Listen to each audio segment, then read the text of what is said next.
बिस्मिल्लाहिर्रहमानिर्रहीम। अस्सलामुअलैकुम दोस्तों, वेलकम करते हैं इमरान ऑफिशियल में।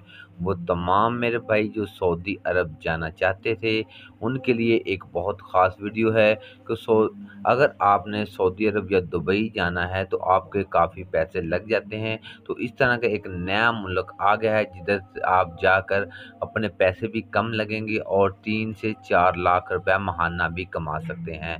हाँ भाई, जो लोग सऊदी अरब या दुबई का जाने के लिए सोच रहे हैं या उधर रह रहे हैं और उनका रोज़गार अच्छा नहीं लगा हुआ, तो उनको एक नया मुल्क बता रहे हैं जिसमें एंट्री भी बिल्कुल फ्री है और 3 से 4 लाख रुपए आप महाना बआसानी कमा सकते हैं। तो मेरे भाइयों, आगे जाने से पहले अपने प्यारे से दोस्तों से गुजारिश करते हैं, वीडियो अच्छी लगी तो वीडियो को लाइक और चैनल को सब्सक्राइब कर लें और वीडियो को ज़्यादा से ज़्यादा शेयर कर दें ताकि वो तमाम दोस्तों तक ये वीडियो पहुँच जाए जो रोज़गार की तलाश में धक्के खा रहे हैं।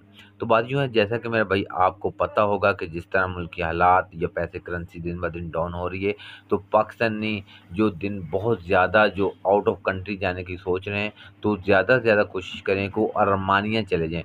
वो ये यूरोपियन यूनियन का हिस्सा तो नहीं है, लेकिन यूरोप में आप बआसानी जा सकते हैं। रोमानिया जाकर आप बाई रोड भी उधर से पैसे वगैरह देकर इटली वगैरह किसी भी यूरोप कंट्री में जा सकते हैं। बिल्कुल आसान सा तरीका और 4 से 5 लाख रुपए आप बआसानी कमा सकते हैं।